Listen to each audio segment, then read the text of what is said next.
जून, कौन से जून में? अच्छा, बड़ा डिप्लोमेटिक आंसर था आपका, जून। साल कोई भी हो सकता है ना? हाँ, हो सकता है 2050, जून 2050 में पड़ेगा हमारा exam. June 2026 is our exam. Okay, तो अब हम लोग स्टार्ट करने वाले हैं अपना पेपर 1। पेपर 1 यानी कि कौन सा है? JIGL, jurisprudence, interpretation and general law. अगर बेसिक बात करें तो ये जो सब्जेक्ट है इसमें लॉ है, कंप्लीटली लॉ, और अलग अलग लॉ है, अलग अलग एक्ट है। फॉर एग्जाम्पल अगर हम लोग बात करें कंपनी लॉ की तो कंपनी लॉ का सब्जेक्ट में सिर्फ एक एक्ट की बात करेंगे, ठीक है? वो एक एक्ट कौन सा एक्ट है? Companies act. लेकिन अगर हम लोग ज्यूरिस्प्रूडेंस, ज्यूरिस्प्रूडेंस का मतलब ही होता है नॉलेज ऑफ लॉ। जब हम लॉ की नॉलेज लेते हैं, जब हम लॉ को इंटरप्रेट करते हैं, उसी को ही क्या, उसकी स्टडी को क्या कहा जाता है? ज्यूरिस्प्रूडेंस। तो इस सब्जेक्ट में हम लोग अलग अलग लॉ पढ़ेंगे। जितने अलग अलग चैप्टर हैं वो एक्चुअल में अलग अलग लॉ हैं, ठीक है? और उन चैप्टर का आपस में लिंक नहीं है। जैसे कंपनीज एक्ट के सारे चैप्टर्स लिंक्ड होंगे। क्यों लिंक्ड होंगे? क्योंकि वो एक्ट एक ही है। ओके, लेकिन अगर हम लोग jurisprudence, interpretation and general law की बात करेंगे तो यहाँ जितने भी चैप्टर्स हैं वो सब अपने आप में सेपरेट एक्ट है। ओके, दूसरी बात, JIGL, आपको शायद पता होगा ये बात, अभी थोड़े दिन पहले कोर्स अमेंड हुआ था, ऐसा कुछ इंफॉर्मेशन है आपको, और आपको देखते हुए उन्होंने इस कोर्स को कम कर दिया। उन्होंने कहा इनसे ना हो पाएगा, है ना? सिर्फ आपके लिए स्पेशली पहली बार हिस्ट्री में ऐसा हुआ कि कुछ चैप्टर्स को, 4-5 चैप्टर्स थे, उनको हटा दिया गया है JIGL के सिलेबस से। तो JIGL ही वो सिलेबस है, वो कोर्स है जिसमें सबसे ज्यादा चेंजेस हुए हैं। तो वो सिलेबस आपका कम कर दिया गया है, तो बाय डिफॉल्ट आपको कम पढ़ना पड़ेगा। मतलब आपका वो लकी लॉट है जिनको EAT में भी कम सिलेबस मिला, EAT उनका नया वाला एप्लीकेबल नहीं हुआ, MCQ वाला हुआ, और फिर जब आप एग्जीक्यूटिव में आए तो एग्जीक्यूटिव का भी कोर्स कम कर दिया गया। आई एम श्योर आपने बहुत सारे यज्ञ किए होंगे, व्रत रखे होंगे, है ना, कि हम ऐसे तो एक बार में पास नहीं होंगे, कोर्स कोई इजी करा दो। Okay, so finally now with JIGL, देखो एक सबसे इंपॉर्टेंट बात जो हम लोग को समझनी है कि हमें लॉ का इंटरप्रिटेशन सीखना है। What do we mean by the word interpretation of law? Interpretation समझे क्या हुआ? लॉ में जो लिखा है उसको पढ़ के उसका मतलब समझना, इस वर्ड को बोला जाता है इंटरप्रिटेशन। और कंपनी सेक्रेटरी या लॉ के एक्सपर्ट का मेन काम बताओ क्या होता है? Interpretation of law. लॉ सबसे डायनामिक सब्जेक्ट है, ये चेंज होता रहेगा। आज ये लॉ है, हो सकता है कल कोई नया एक्ट आ जाए, लेकिन एक चीज जो आप सीखेंगे वो क्या सीखेंगे? इसका इंटरप्रिटेशन। ओके, तो हमें फोकस किस चीज पे करना है? लॉ की भाषा को समझना।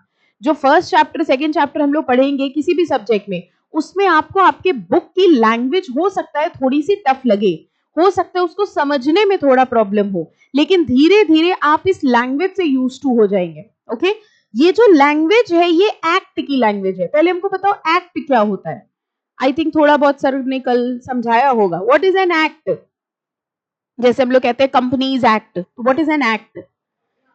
Bill pass by the parliament. Okay, तो जैसा कि आई थिंक सर ने डिस्कस किया होगा, पहले कोई एक टॉपिक अराइज होता है, ठीक है, उसके लिए कमिटीज बनती हैं, फिर उसका एक बिल बनता है, फिर वो बिल पास होता है, और पास होने के बाद फाइनली किसकी असेंट लेनी पड़ती है? प्रेसिडेंट की। जब प्रेसिडेंट की असेंट मिल जाती है तो वो बिल फाइनली क्या बन जाता है? एक्ट। और एक्ट बनते ही वो लॉ बन गया जो हमारे ऊपर एप्लीकेबल हो गया। ठीक है, अब इस एक्ट के अंदर की बात करें, हम लोग एक्ट के अंदर क्या देखते हैं? क्या होते हैं? सेक्शंस। सब लोग सेक्शंस देखते हैं। सेक्शन 1 देखा है किसी ने? सोचो सोचो, थोड़ी तो लॉ पढ़ी है ET में इधर उधर की। सेक्शन 2 देखा है? अच्छा, 2 आता था, हाँ 2 आता था, 3 आता था। अच्छा ये बताओ, लाइन से आते थे सेक्शन? आपने जितनी भी लॉ पढ़ी उसमें कहीं लाइन से सेक्शन आते थे? 2, 3, 4, 5, 6 ऐसे तो नहीं आते थे ना। कभी 56 आ गया, कभी 230 आ गया। ठीक है, ये भी बात ठीक है। और 1 कहां चला जाता है? 1 होगा, जिसका 2 है उसका 1 तो होगा ही होगा। 1 ना कभी आया, ना कभी आपने पूछने की जरूरत समझी, हमसे क्या मतलब, होगा कुछ 1। कहां जाता है सेक्शन 1? और ये सारा एक्ट होता कहां है? लाइन से कहां लिखा होता है? कहां लिखा होता है? कहीं कोई कुछ ऐसी बुक भी होती होगी जिसमें सारा लाइन से लिखा होता होगा, उसको क्या कहते हैं? कॉन्स्टिट्यूशन। कॉन्स्टिट्यूशन तो डॉक्यूमेंट है बेटा, जिससे देश चलता है। प्रीएम्बल तो प्रीफेस हो गया बुक की स्टार्टिंग का। Have you ever heard the word bare act? Bare act word सुना है? बेयर एक्ट का मतलब होता है वो ओरिजिनल एक्ट, जब बिल पास होके एक्ट बनता है। हम अभी आपको ये भी बताएंगे हम ये सब आपको क्यों समझा रहे हैं। जब बिल पास होके एक्ट बनता है तो वो एक ओरिजिनल एक्ट बन गया, जिसमें सेक्शन 1 है, 2 है, 3 है, लाइन से सारे सेक्शंस है, और ये सारे सेक्शंस जिस बुक में कंटेन्ड होते हैं उसको क्या कहा जाता है? Bare act. ओके, हर एक्ट का बेयर एक्ट होता है, जैसे कंपनीज एक्ट का बेयर एक्ट है, इनकम टैक्स एक्ट का बेयर एक्ट है, सबका अपना अपना एक्ट होता है। वो पूरी किताब होती है ओरिजिनल डॉक्यूमेंट, जहां से रेफरेंस लेके आपकी बुक बनाई गई है। ठीक है, तो उस बेयर एक्ट में सारे सेक्शंस हैं, उन सारे सेक्शंस में से जो जो इंपॉर्टेंट सेक्शन थे वो आपके बुक वालों ने क्या किया, आपके इंस्टीट्यूट ने उठा के आपके लिए दे दिया। ओके, आप जब सीएस बन जाएंगे और आपके पास क्लाइंट आएगा तो आप किसको देख के बताओगे? अपनी बुक संभाल के रखोगे? क्लाइंट आएगा तो क्या करे? एग्जीक्यूटिव की बुक ढूंढोगे? फिर कहां से पढ़ के बताओगे लॉ? बेयर एक्ट अभी तक 1 मिनट पहले तक तो आपको पता ही नहीं था बेयर एक्ट क्या होता है, और अब बातें देखो बेयर एक्ट देख के बता देंगे। आपको समझ में आया आपको क्या रेफर करना है? कभी आप लॉयर सीएस के ऑफिसेस देखिए, वहां मोटी मोटी किताबें देखी है आपने? वही होता है बेयर एक्ट। ओके, तो वो ओरिजिनल डॉक्यूमेंट जो होता है उसको हम क्या कहते हैं? Bare act. अब बेयर एक्ट की खास बात समझो, बेयर एक्ट में कहीं बेयर एक्ट लिखा नहीं होता। बीच में क्या होने लग गया था, बच्चों ने कंपनीज एक्ट पढ़ लिया, पूरा पढ़ लिया, प्रोफेशनल हो गए, पास हो गए। जब वो इंटरव्यू, ये सच्चाई की सच बात बता रहे हैं आपको, जब वो इंटरव्यू देने गए तो एग्जामिनर ने एक बार, मतलब इंटरव्यूअर ने एक बार पता है क्या क्वेश्चन पूछ लिया उससे? बस इतना कहा कि वो अलमीरा से जाके कंपनीज एक्ट का बेयर एक्ट ले आओ, बस इतनी बात कही उससे। ठीक है, अब बच्चे को पता ही नहीं बेयर एक्ट होता क्या चीज है, जैसे अभी 1 मिनट पहले आपको नहीं पता था, क्योंकि ये किसी कोर्स में टॉपिक पे तो है नहीं। अब उसने सोचा चलो ठीक है किताबी तो ढूंढनी है, वो पूरी शेल्फ पे वो किताब ढूंढने लग गया जिसमें बेयर एक्ट लिखा हो। बेयर एक्ट में बेयर एक्ट कभी लिखा ही नहीं होता है। कंपनीज एक्ट के बेयर एक्ट में क्या लिखा होगा? Companies act. ठीक है, चलो वो भी एनी हाउ लेके आ गया। अब उससे कहा भैया सेक्शन 200 खोल दो। ठीक है, उसने कहा अच्छा इसमें कौन सी बड़ी बात है, पन्ने पलटने लग गया, 1 2 3 ऐसे ऐसे करके 200 तक पहुंचा। इससे इंटरव्यूअर को यह समझ में आ गया कि जिंदगी में पहली बार इसने बेयर एक्ट उठाया है। आपको पता है बेयर एक्ट में 2 इंडेक्स होती है, लेफ्ट हैंड साइड में सेक्शंस होते हैं, राइट हैंड साइड में पेज नंबर होता है। तो उसको करना क्या चाहिए था? सेक्शन 200 कौन से पेज पे है, डायरेक्टली वो पेज खोलना चाहिए था। लेकिन वो जो ये कर रहा था, इससे क्या समझ में आ गया कि इसने बेयर एक्ट पहले कभी नहीं उठाया है। ये बहुत छोटी छोटी चीजें हैं जो एज अ कंपनी सेक्रेटरी आपको पता होनी चाहिए। सीएस बनने के बाद आप अपनी बुक से रेफर नहीं करेंगे, आप लेटेस्ट बेयर एक्ट से प्रोविजन पढ़ेंगे और फिर अपने क्लाइंट को रेफर करेंगे। ठीक है, ऐसा तो नहीं करोगे बुक से देख के बता दिया फिर बाद में बोलना सॉरी बुक में मिसप्रिंट था, ऐसा तो नहीं करोगे। हाँ, क्लाइंट को बर्बाद ना कर देना। क्लाइंट कह रहा पहले तुम फिर भी ठीक थे, जब से इनसे सर्विसेज ली है दिवालिया की स्थिति आ गई है हमारी। ऐसा दिवालिया समझते हो ना? हाँ, बैंकरप्सी की सिचुएशन ना कर देना उसकी गलत एडवाइस दे दे के। ओके, सो हर लॉ का एक बेयर एक्ट होता है। अगर आपको कभी बेयर एक्ट देखना, उसका तरीका भी हम आपको बता दें। किसी बुक स्टोर जाना, ठीक है, जो अच्छे बुक स्टोर्स होते हैं, और उनसे जाके कहना कंपनीज एक्ट का बेयर एक्ट लेना है। ठीक है, तो वो कहेगा कौन सी कंपनी का, अलग अलग पब्लिकेशंस होते हैं ना, तो कहेगा कौन सी कंपनी के, तो आप उससे कहना सारे दिखा दो। ठीक है, जो 2-3 उसके पास होंगे वो आपको दिखा देगा, तो आप उसको लेना, उसको देखना, इंडेक्स देखना, 2-4 पन्ने पलटना, देखना कैसा दिखता है। जब हो जाए तो उसको वापस कर देना, उसे कहना फिर लेंगे कभी आके। ठीक है, अभी नहीं खरीदना क्योंकि है ना, अभी यही पढ़ लो। बट एक बार देखना जरूर, so that you can have an idea कि बेयर एक्ट एक्चुअली में कैसे दिखता है। ओके, कभी हमें मौका मिलेगा तो हम भी आपको दिखा देंगे। और आजकल तो आपके पास फोन है, कुछ नहीं तो फोन पे डाउनलोड कर सकते हैं। ये रास्ता आपको ज्यादा समझ में आ गया होगा, है ना। But I hope now this is very clear कि हमारे जो लॉ होते हैं वो बनते कहां से हैं? पार्लियामेंट से, कॉन्स्टिट्यूशन से। पार्लियामेंट को लॉ बनाने की पावर किसने दी है? कॉन्स्टिट्यूशन ने। अब एक बात बताओ, लॉ में कुछ लिखा है और कॉन्स्टिट्यूशन में कुछ लिखा है, और वो दोनों बातें ऑपोजिट हैं, किसकी बात मानी जाएगी? सबसे ऊपर, सबसे सुप्रीम अथॉरिटी हमारे देश की कौन होती है? कॉन्स्टिट्यूशन। कॉन्स्टिट्यूशन ने पार्लियामेंट को पावर दी है कि तुम लॉ बनाओ, और अगर कोई लॉ कॉन्स्टिट्यूशन के अगेंस्ट होता है तो हम उस लॉ को इनवैलिड डिक्लेयर कर सकते हैं। ये बात क्यों जरूरी है समझो। मान लीजिए आपके क्लाइंट के ऊपर कोई लॉ लग रहा है, ठीक है, और उस लॉ के हिसाब से उस क्लाइंट ने गलत किया है। अब आप अपने क्लाइंट को कैसे बचाओगे? अगर आप कॉन्स्टिट्यूशन का कोई पॉइंट ले आए कि भैया संविधान में, कॉन्स्टिट्यूशन में ये लिखा है, इस पॉइंट पे ये लॉ गलत है, तो आपका क्लाइंट जीत जाएगा और लॉ दूसरी पार्टी हार जाएगी। हम किसी भी लॉ को इनवैलिड डिक्लेयर कर सकते हैं सिर्फ किस ग्राउंड पे, कि it is against the constitution. ठीक है, तो ये हमेशा ध्यान रखना। हम लोग रियल लाइफ में भी बहुत सारे ऐसे केसेस देखेंगे जिसमें कॉन्स्टिट्यूशन का कॉन्फ्लिक्ट हुआ लॉ के साथ और अल्टीमेटली कॉन्स्टिट्यूशन को सही डिक्लेयर कर दिया गया। ओके, ऐसे ही एक लॉ का आज हम लोग डिस्कशन करने वाले हैं। इस एक्ट का नाम देखो क्या है, राइट टू इंफॉर्मेशन। कभी सुना है आपने आरटीआई? कहां सुना है आरटीआई? कंज्यूमर प्रोटेक्शन कहां सुना है? राइट टू इंफॉर्मेशन, हमें इंफॉर्मेशन लेने का अधिकार है। देखो पूछने उछने का शौक तो बहुत है ना, कोई भी आपको कुछ भी बताया आप उससे पूरी जानकारी ले लेते हैं, कहां जा रहे हो, क्यों जा रहे हो। घर वालों, सबसे ज्यादा घर वाले इस चीज का प्रयोग करते हैं, राइट टू इंफॉर्मेशन। अगर आपने कह दिया जरा थोड़ा बाहर तक होके आते हैं, उसके बाद उनका आरटीआई चैप्टर शुरू हो जाता है। कहां जा रहे हो, कितनी देर में आओगे, किसके साथ जाओगे, फोन ले जा रहे हो कि नहीं, है ना, ये सारी चीजें पूछते हैं।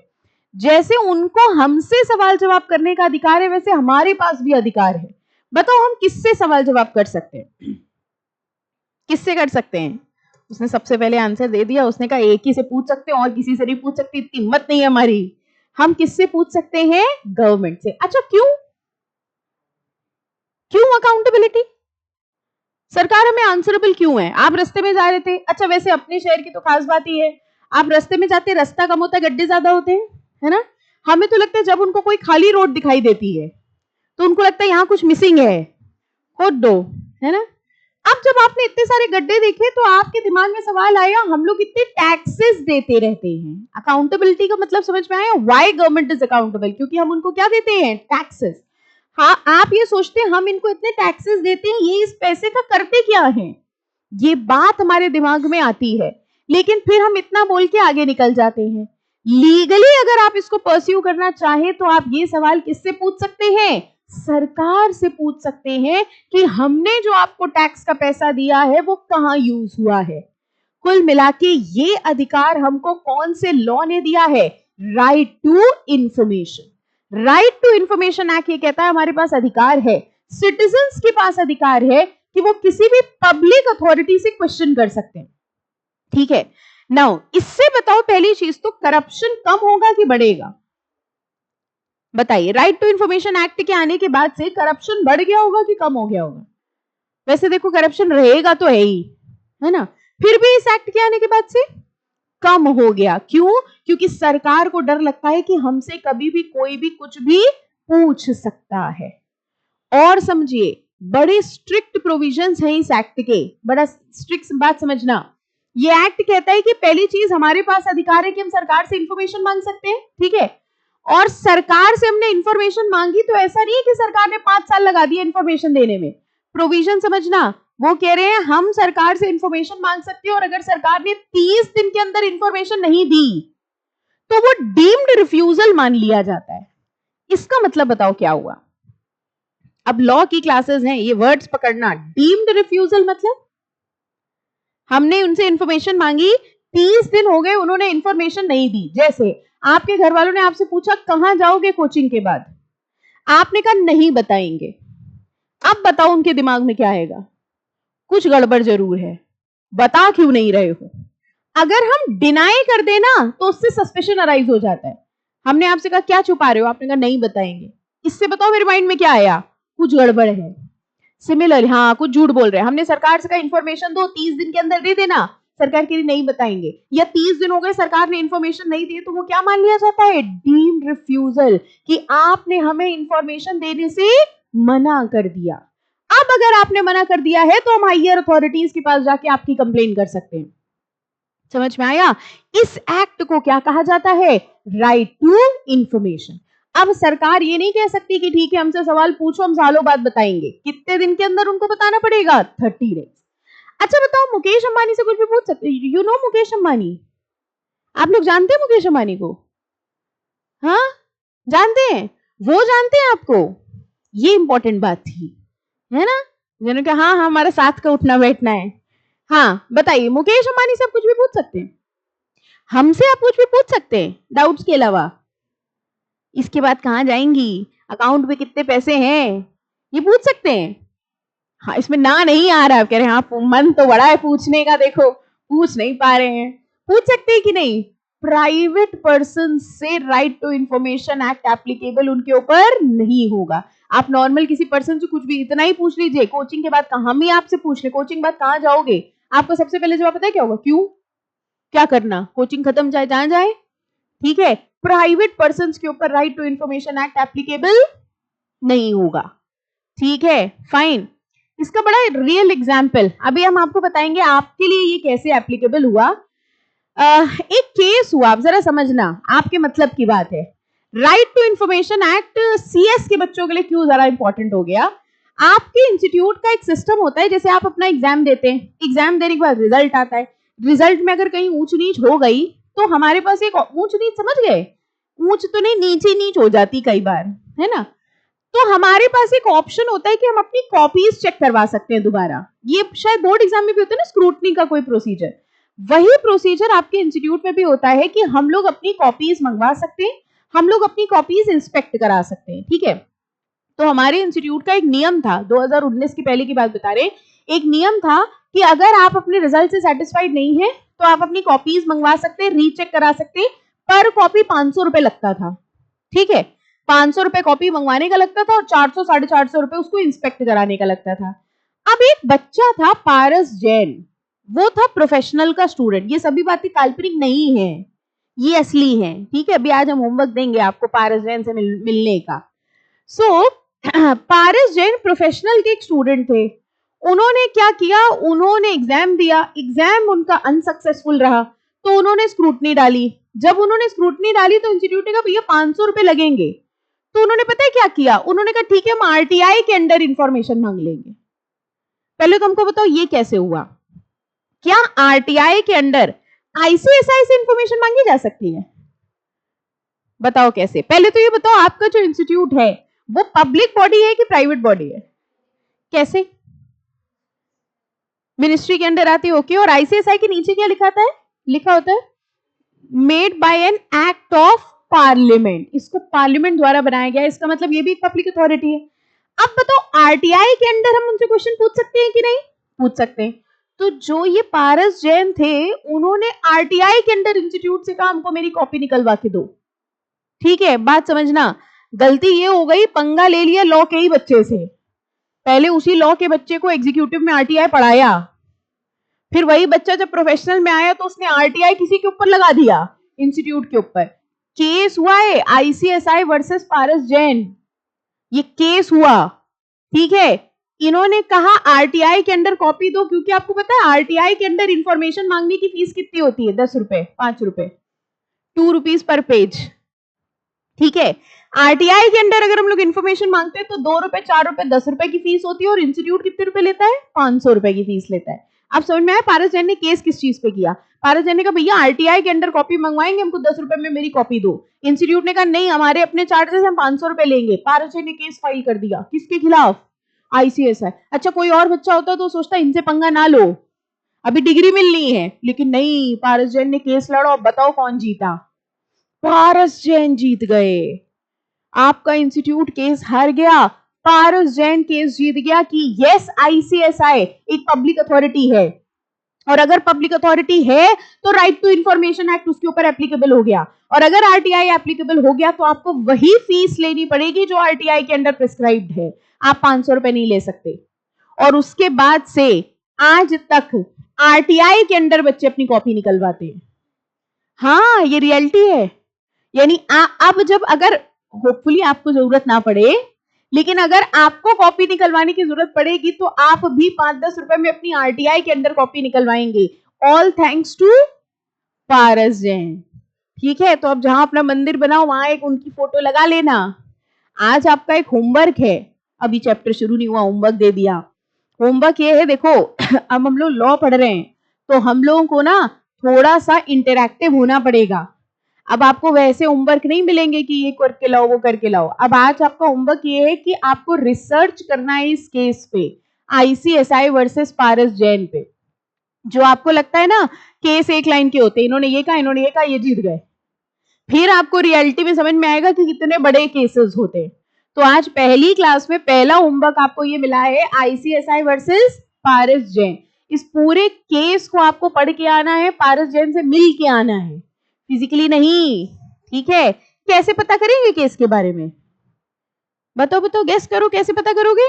गूगल, आपका दोस्त, ठीक है, जिसने चीटिंग करने में आपकी बड़ी हेल्प करी है हमेशा। तो आप ICSI वर्सेस पारस जैन का पूरा रिसर्च करके आएंगे और नेक्स्ट क्लास में आपको आके समझाना होगा कि पारस जैन केस में एक्चुअली क्या हुआ। वैसे तो हमने बता ही दिया शॉर्ट में, ठीक है।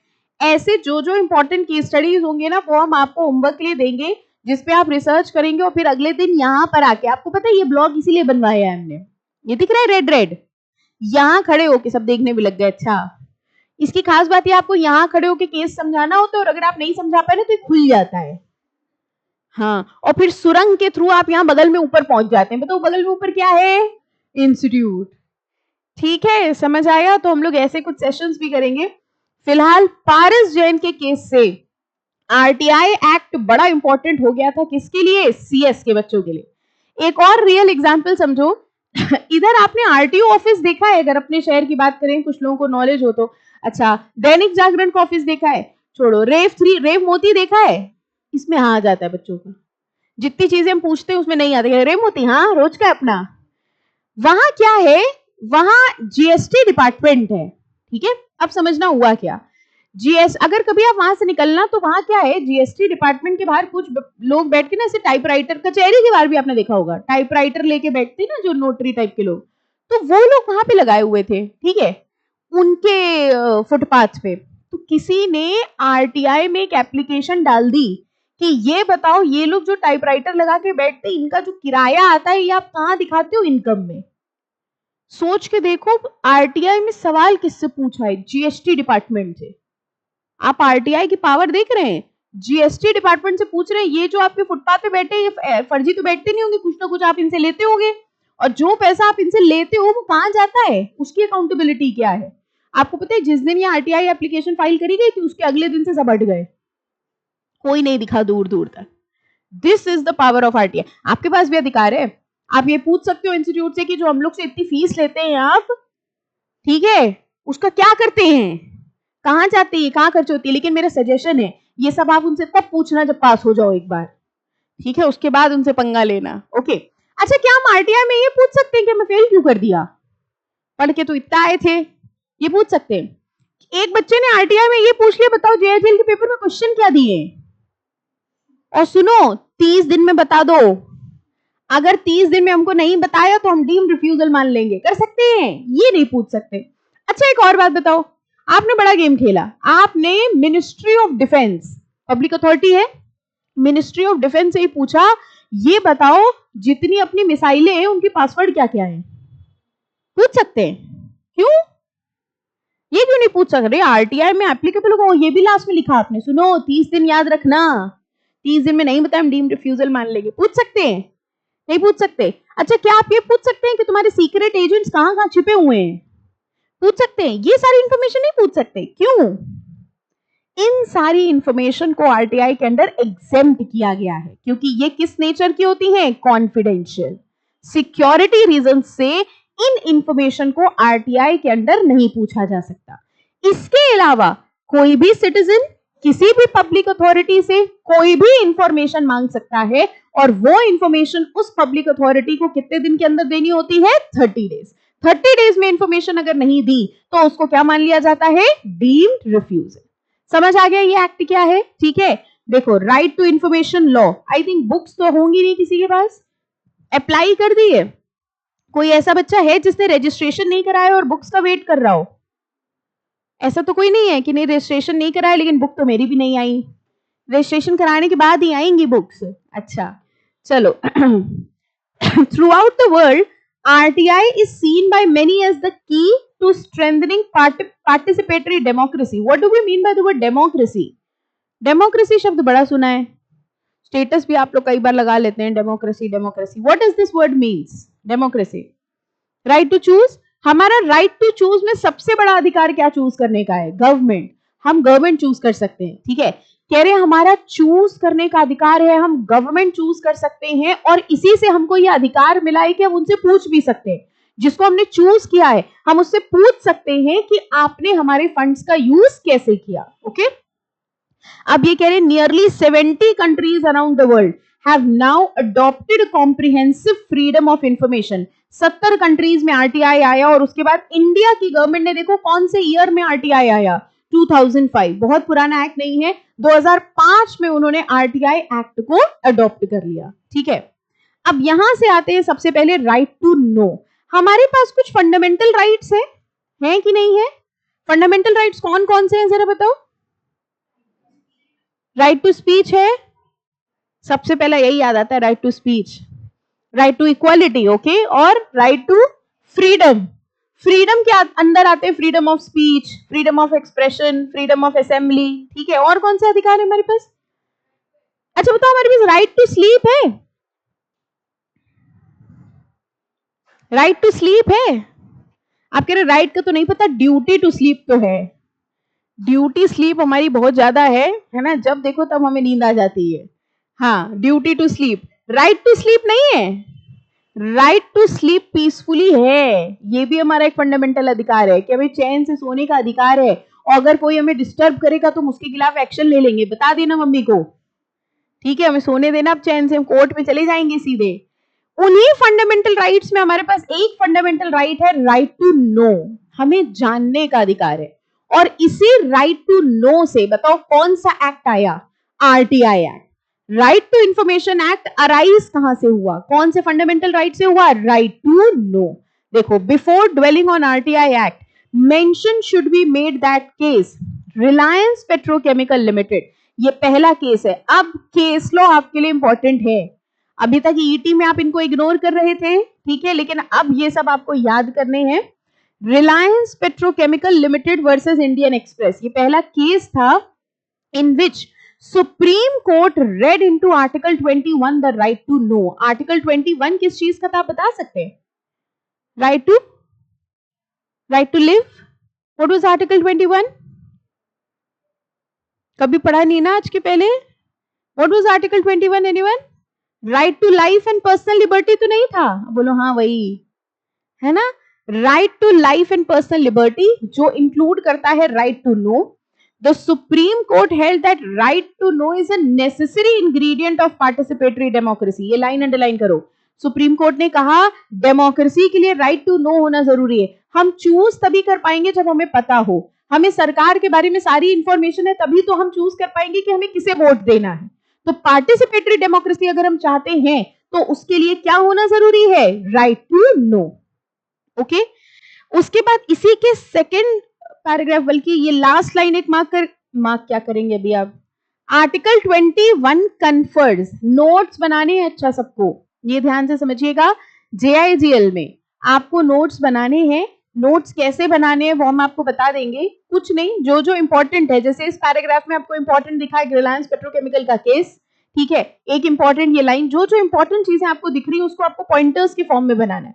ये नोट सिर्फ इसलिए बनाने होते हैं ताकि आपको याद रहे चीजें, ठीक है। बुक से तो पढ़ना है, 100% मैटर बुक से आपको पढ़ना है, लेकिन उसको याद रखने के लिए, और अभी तो आपके लिए नोट्स बनाना और जरूरी है क्योंकि आपके पास क्या नहीं है? बुक्स नहीं है। पीडीएफ है सबके पास, ठीक है, कहाँ है पीडीएफ? कहाँ है? फोन पे है, मैम ने भेजी है ना, उससे आपको देख देख के क्या बनाने हैं? नोट्स, ठीक है। टेस्ट जो भी होंगे वो आपके बुक का वेट नहीं करेंगे, जैसे ही चैप्टर फिनिश होगा वैसे ही टेस्ट होगा, इररिस्पेक्टिव ऑफ द फैक्ट कि आपकी बुक आई है कि नहीं आई है। ये बात समझ में आ गई कि दोबारा समझाएं? हाँ, ये समझनी जरूरी थी। Article 21 confer on all persons a right to know which include a right to receive information। Article 21 के हिसाब से हमारे पास राइट टू नो है, और राइट टू नो की वजह से कौन सा अधिकार आ गया? Right to receive information.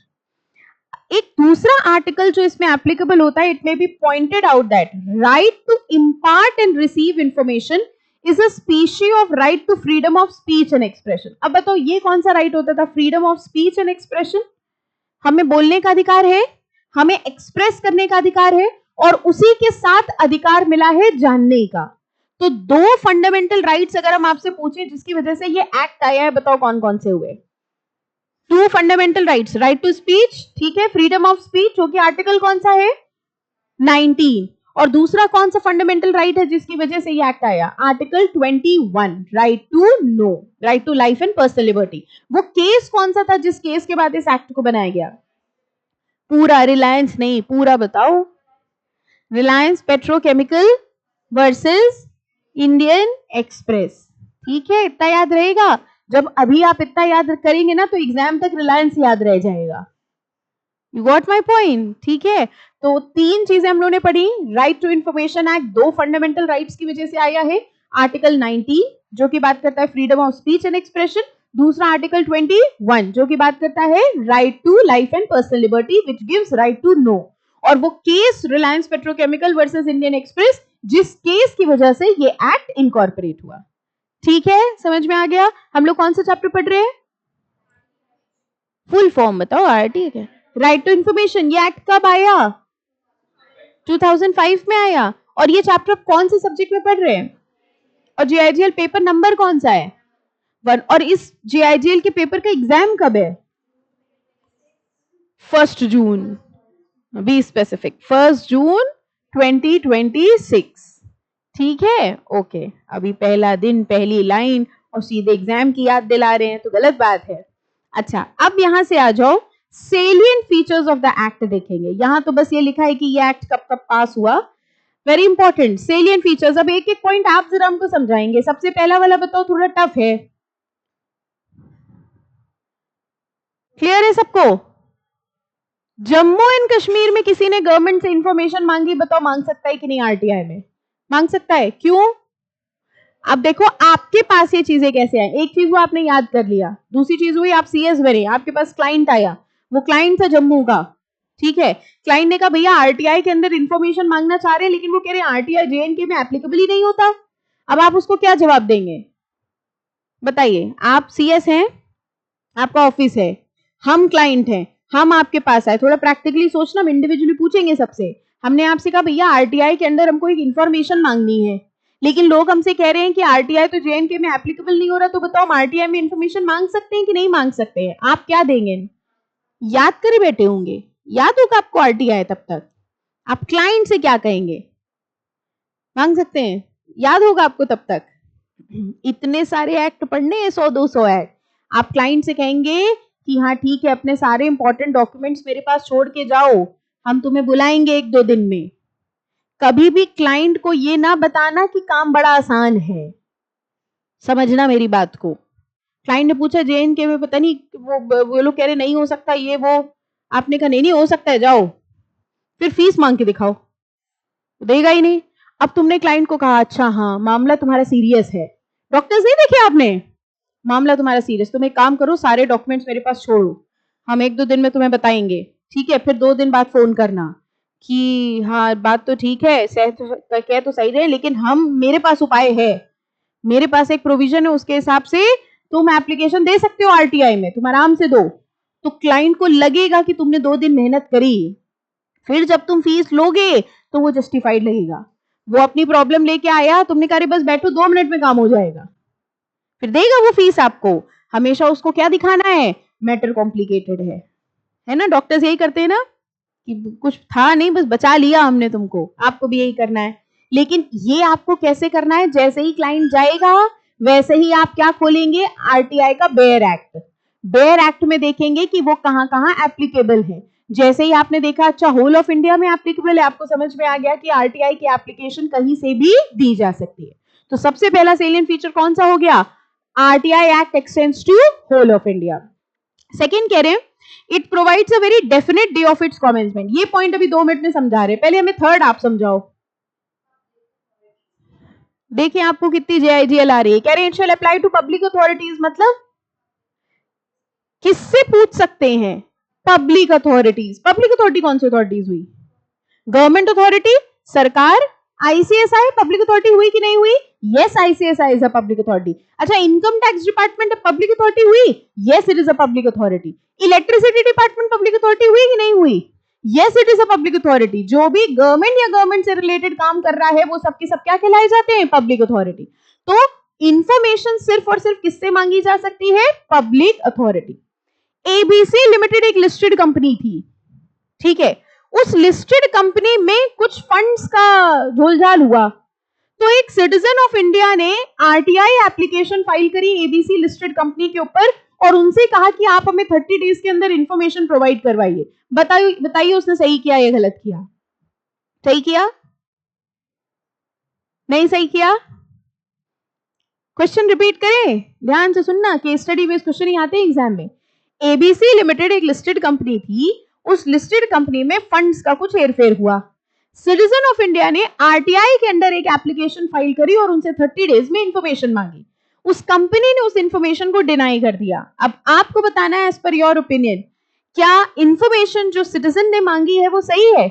Information मांग सकता है, क्यों मांग सकता है? लिस्टेड कंपनी क्यों नहीं मांग सकता? लिस्टेड कंपनी का मतलब ये नहीं होता वो गवर्नमेंट कंपनी है। कह रहे वो स्टॉक एक्सचेंज में रजिस्टर्ड तो है। एक मिनट करके, पूर्व नाम है आपका? नाम वैभव, आपका? अवल, ओके। हाँ अब बताओ, अब लड़ो। वो कह रहे लिस्टेड, तो हाँ वो कह रहे लिस्टेड कंपनी मतलब लिस्टेड स्टॉक एक्सचेंज में, गवर्नमेंट के पास लिस्टेड थोड़ी है, तो रिलायंस भी लिस्टेड है। कह रहे अपना डेटा तो शो करते हैं ना, लिस्टेड हो चाहे जो, डेटा तो कहीं भी शो हो सकता है। कह रहे डेटा ही तो चाहिए था बस, उसने यही तो मांगी है कि बाकी लोग की अदालत में पिक्चर देखने आए हो, लड़ो तुम लोग भी। हाँ हाँ अवल, आप क्या बोल रहे थे?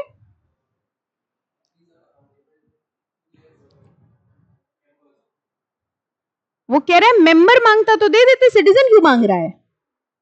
शेयर होल्डर ने पूछा होता तो बताना पड़ता। Very good point. कह रहे कोई भी तो शेयर होल्डर हो सकता है, आज हमने शेयर ले लिया, हम हो गए शेयर होल्डर। उसको ना बताओ, मैं बताओ, मांग सकते हैं, मांग सकते हैं, इसके साइड ले रहे हो ना? ओके, शी इज सेइंग मांग सकते हैं। देखो खुला केस है, खुली अदालत है, जज हम नहीं मांग सकते। Very good. हाँ प्राइवेट कंपनी, वो कह रहे लिस्टेड है, प्राइवेट नहीं है। मतलब she is trying to say not private company, she is trying to say private sector. कह रही अंबानी अपने प्राइवेट। बताओ क्यों मांग सकते बेटा?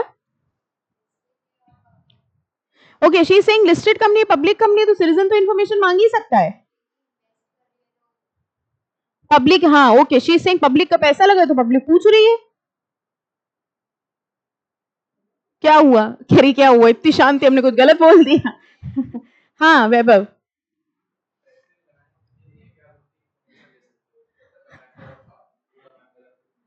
पैसे लगाने का मतलब ये थोड़ी कि इन्फॉर्मेशन मांग लोगे।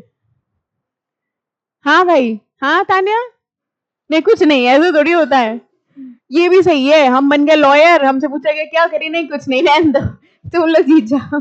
अरे अपना अपना ओपिनियन, वन बाय वन चलेंगे। हाँ बेटा, नहीं नहीं ले सकते इंफॉर्मेशन, क्यों?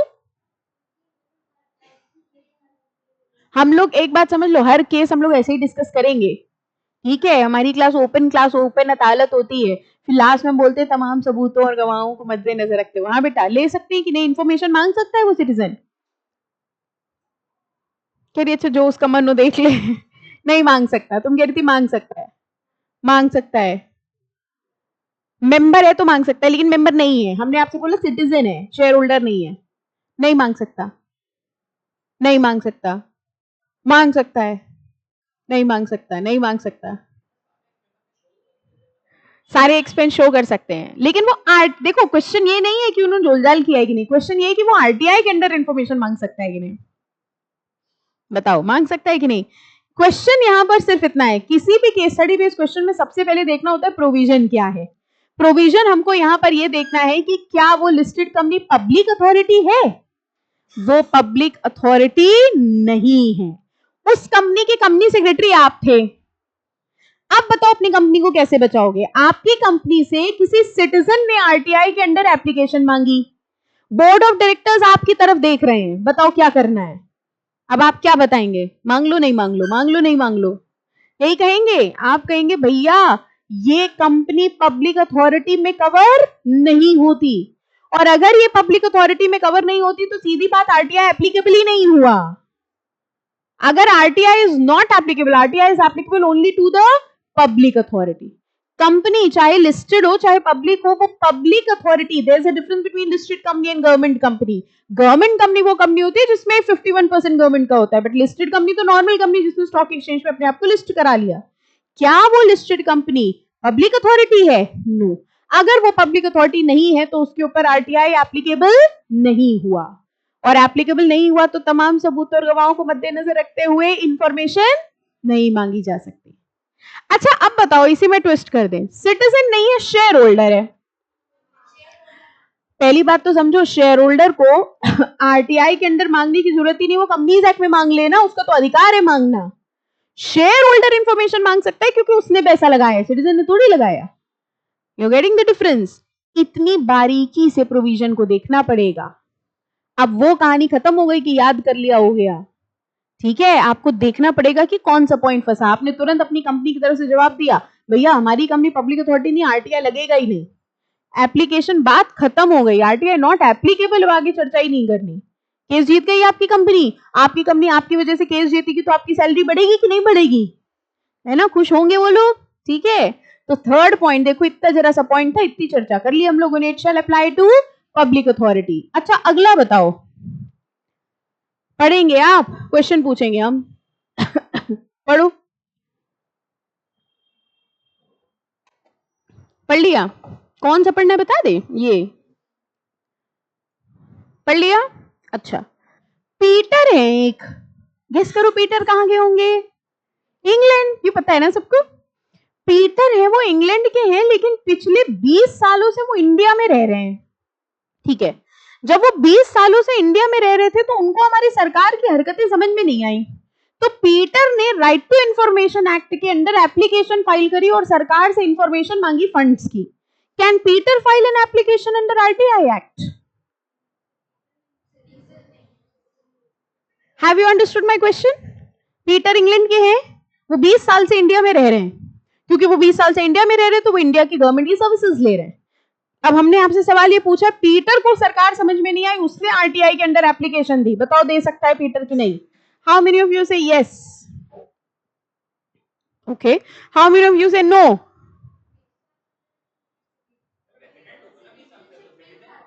देखो हमने तो कुछ बोला नहीं, हमें डांटो नहीं, हम तो कुछ आंसर नहीं बोले, सब हमको डांटने लग गए। हमने सिर्फ इतना बोला, पीटर बाहर का था, 20 साल से इंडिया में रह रहा है, वो फाइल कर सकता है कि नहीं? ओके, हाउ मेनी, अगर मगर नहीं चाहिए, क्वेश्चन इतना है, क्यों नहीं कर सकता वैभव?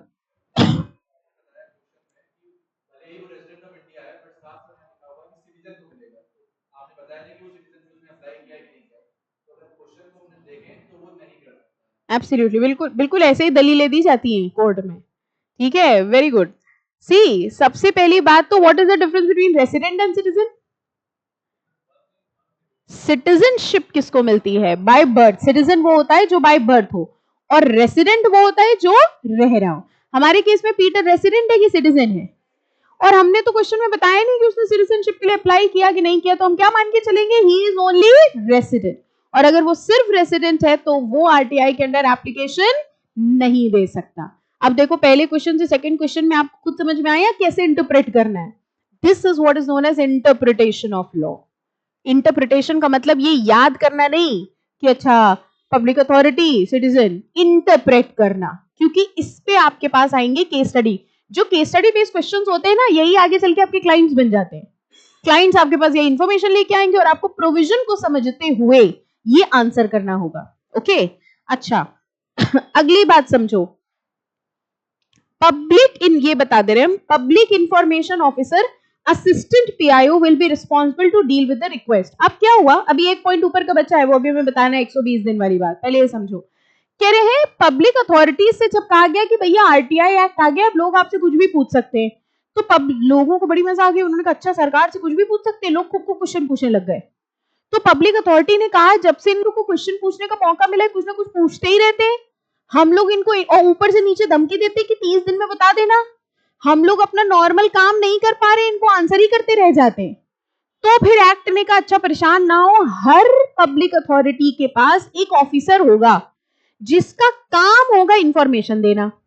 हमको पढ़ के बताओ इस ऑफिसर का नाम क्या है? पीआईओ। पीआईओ का मतलब क्या हुआ? Public information officer. ये पब्लिक इंफॉर्मेशन ऑफिसर का काम क्या है? To give information. यानी अब आपको किसी डिपार्टमेंट से इंफॉर्मेशन मांगनी है तो आपको उस डिपार्टमेंट के कौन से ऑफिसर को कंसल्ट करना है? पीआईओ। तो एक हो गया पीआईओ और उसका असिस्टेंट कौन हो गया? Assistant PIO. तो कह रहे हैं पब्लिक इंफॉर्मेशन और assistant public information will be responsible to deal with the request for information and also assist the person seeking the information. तो आपको जो भी इंफॉर्मेशन चाहिए वो सारी इंफॉर्मेशन हम किससे मांगेंगे? पीआईओ से। अगला वाला बताओ, कुछ फीस देनी पड़ेगी कि नहीं? 2-4-10 रुपए ही, लेकिन कुछ फीस एप्लीकेबल होती है। Fees will be payable by applicant. अगला बताओ, अगले दो देखो, certain categories of information has been exempt and intelligence and security agencies have been exempt। ये बताओ कौन से पॉइंट हुए? कह रहे हैं कुछ, हाँ, कुछ इंफॉर्मेशन ऐसी है और कुछ डिपार्टमेंट ऐसे हैं जिनको आरटीआई से एग्जेम्प्ट कर दिया गया। बताओ कौन सी इंफॉर्मेशन और कौन से डिपार्टमेंट हुए? सिक्योरिटी और डिफेंस वाले। सिक्योरिटी और डिफेंस से रिलेटेड जो भी इंफॉर्मेशन है वो सब क्या होती है? एग्जेम्प्ट। अब बताओ हम सरकार से इंफॉर्मेशन ये सब मांग सकते हैं कॉन्फिडेंशियल? नो। पूछना, आरबीआई से मांग सकते हैं? Yes, public authority. हम ये सब मांग, देखो फिर वही बात आई, हम आरबीआई से इंफॉर्मेशन मांग सकते हैं जैसे करप्शन है या कुछ भी, इन सब की कोई भी इंफॉर्मेशन मांग सकते हैं, लेकिन अगर आरबीआई में कोई कॉन्फिडेंशियल इंफॉर्मेशन है वो नहीं मांग सकते। Certain categories of information has been exempt. ऐसी इंफॉर्मेशन जो उस डिपार्टमेंट की कॉन्फिडेंशियल इंफॉर्मेशन है वो नहीं मांग सकते। और इसमें कुछ डिपार्टमेंट्स हैं जिनकी कोई भी इंफॉर्मेशन नहीं मांग सकते। तो जैसे रॉ एजेंट्स, रॉ एजेंसी सुनी है आपने? सीरीज वीरीज तो देखते ही होंगे। रॉ एजेंट्स कौन से एजेंट्स होते हैं बताओ? सीक्रेट एजेंट, सिक्योरिटीज के, उनकी इंफॉर्मेशन मांग सकते हैं। कहां कहां तुम्हारे कौन कौन सा एजेंट है उनके नाम बताओ? नहीं, कह रहे हैं ये डिपार्टमेंट ही, इनसे हम कुछ नहीं मांग सकते। और हर डिपार्टमेंट में सब कुछ तो मांग सकते हैं लेकिन कुछ इंफॉर्मेशन है जो एग्जेम्प्ट है। ठीक है, ये दोनों बातें समझ में आ गई। अब बताओ कौन सा पॉइंट नहीं समझ में आया? सारे क्लियर है? जरा इस पे आ जाओ, 120 वाले पे। हुआ क्या जब ये एक्ट लागू हुआ? एक्चुअली ये पॉइंट अब रेलेवेंट नहीं है लेकिन हम समझा देते हैं। जब ये एक्ट लागू हुआ 2005 में तो गवर्नमेंट डिपार्टमेंट से कहा गया कि देखो अब ये एक्ट पास हो गया है, अब कोई भी तुमसे कुछ भी पूछ सकता है। तो उन्होंने कहा कोई भी हमसे कुछ भी पूछ सकता है तो हमें समय तो तैयारी करने की, हमें अपने रिकॉर्ड्स भी तो मेंटेन करके रखने। हम अपना डेटा इतना अप टू डेट मेंटेन करके रखें कि कोई हमसे कोई इंफॉर्मेशन मांगे तो हम 30 दिन में दे दें। अभी तो कोई हमसे, पहले आपको ये सरकारी डिपार्टमेंट के रिकॉर्ड्स याद है कैसे होते थे? कमरा भर के रिकॉर्ड्स होते थे फाइलों में। तो उन्होंने कहा नहीं, हमें कुछ समय चाहिए तैयार होने के लिए। बताओ उनको कितना समय दिया गया? उन्होंने कहा 100 ये एक्ट, मेरी लाइन सुनना, इंटरप्रेट करना, ये एक्ट बनने के बाद 120 दिन बाद लागू होगा।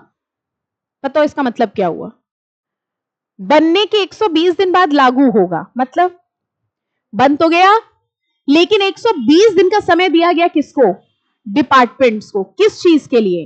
तैयारी करने के लिए। लागू होगा 120 दिन बाद, यानी पहली इंफॉर्मेशन जो मांगी जाएगी वो 120 दिन बाद मांगी जाएगी। अब बताओ रेलेवेंट है ये प्रोविजन? ये 120 दिन हर साल लगेगा? नो, ये 120 दिन सिर्फ कब लगा? क्लॉज स्टार्टिंग में। ठीक है, हाँ पूछ आ रहे, जस्ट अ सेक। ठीक है, वो 120 दिन का क्लॉज खत्म, अब हम कभी भी इंफॉर्मेशन मांग सकते हैं। ठीक है, हाँ बेटा बताओ। देखो अगर आज आईजीआईजीएल का पेपर हुआ, उनका जिस दिन रिजल्ट डिक्लेयर होगा, ठीक है, रिजल्ट के बाद ही तो मतलब तुम्हें पता कब चलेगा तुम पास हुए कि फेल हुए? नहीं, देखो रिजल्ट डिक्लेयर होने के बाद हम कॉपी लेना चाह रहे हैं। हम कॉपी क्यों मांगते हैं इंस्टीट्यूट से? अच्छा मान लो तुम्हें 100 में 90 नंबर आए, अब तुम मंगाओगे कॉपी? आपको पता है पास होने वाला बच्चा और नहीं मंगाता। क्यों बताओ? गलती ना निकल आए। तो हम मंगाएंगे कब? ये कब डिसाइड होगा? जब मेरा रिजल्ट आ जाएगा। ठीक है, अब जिस दिन रिजल्ट आए तुम उसी दिन मंगा लो। वैसे इनकी विंडो कुछ दिन बाद खुलती है लेकिन आरटीआई के अंदर तुरंत मंगा सकते हो, क्योंकि अब ये 120 दिन का क्लॉज एप्लीकेबल ही नहीं है। ये 120 दिन का क्लॉज कब एप्लीकेबल था? 2005 में। अब तो आप किसी डिपार्टमेंट से कभी भी इंफॉर्मेशन मांग लो, वो उसको 30 डेज में देनी पड़ेगी। ठीक है, लेकिन इंस्टीट्यूट ने आज एग्जाम लिया, ठीक है, तुरंत रिजल्ट नहीं मांग सकते। रिजल्ट तुरंत दो, नो, ये इंफॉर्मेशन थोड़ी हुई, ये तो मुझसे कह रहे काम करके दो। ये नहीं हो सकता। ओके, वो तो जब उन्होंने रिजल्ट डिक्लेयर कर दिया उसके बाद हम उनसे कॉपीज मंगवा सकते हैं। वैसे आप अपने इंस्टीट्यूट से कुछ भी इंफॉर्मेशन मांग सकते हैं, सिर्फ कॉपीज नहीं, you can ask for any information because it is a public authority. अब बताओ सारे पॉइंट्स क्लियर हो गए? सबसे पहला वाला क्या था? It is extends to whole of India. कितने दिन बाद लागू हुआ था ये? 120 days. It provides a definite day for its commencement. Commencement मतलब शुरू होना। ओके, थर्ड किसके ऊपर एप्लीकेबल है? Public authority. कौन इंफॉर्मेशन मांग सकता है? सिटीजंस। क्या इंफॉर्मेशन मांगने के लिए कोई फीस लगती है? यस। किससे इंफॉर्मेशन मांगेंगे? पीआईओ। और उनका असिस्टेंट कौन होता है? Assistant PIO. कौन एग्जेम्प्ट है? कुछ डिपार्टमेंट्स एग्जेम्प्ट है और कुछ इंफॉर्मेशन एग्जेम्प्ट है। ये भी डिटेल में पढ़ेंगे आगे। यहां तक की बात समझ में आ गई? Any doubt, any question? Doubt जरूर पूछना। पूरे मेरे लेक्चर्स में ध्यान रखना, आपको कहीं भी कोई भी क्वेश्चन आए, कितना ही बेकार क्वेश्चन क्यों ना हो, पूछेंगे जरूर। प्रॉमिस करो, गॉड प्रॉमिस। ठीक है? ये तो नहीं सोचोगे कि अरे कैसे पूछे, सब क्या सोचेंगे। जरूर पूछोगे। यहां पूछ लेना जितना पूछना है, इसके बाद लाइफ में कभी नहीं पूछ पाओगे किसी से। पूछ लेंगे। ओके, ठीक है। ओके उसके बाद ऑब्जेक्टिव देखो इस एक्ट का। The RTI act confers to all citizens. सारे सिटीजंस को अधिकार मिला है राइट टू इंफॉर्मेशन का। द एक्ट प्रोवाइड्स, ये लाइन बताना, setting out a practical regime of right to information for citizens to secure access to information held by public authority. बताओ किसको अधिकार है? सिटीजंस को। किससे इंफॉर्मेशन मांगने का? पब्लिक अथॉरिटी से। किस लिए मांग रहे हैं? Transparency and accountability. क्योंकि हम ये देखना चाह रहे हैं अकाउंटेबिलिटी, आप बताओ आपने मेरे पैसे का क्या क्या किया। इस वजह से हम आपसे इंफॉर्मेशन मांग सकते हैं। यहां तक कोई डाउट? पक्का? चैप्टर टफ लग रहा है? इजी? इसमें पता है क्या होता है, टफ लग नहीं रहा, इजी बोला नहीं जा रहा। कैसे अभी कैसे बोल दे इजी? अभी तक ठीक ठीक लग रहा है? अच्छा, टफ लगे तो बताना, छुड़वा देंगे।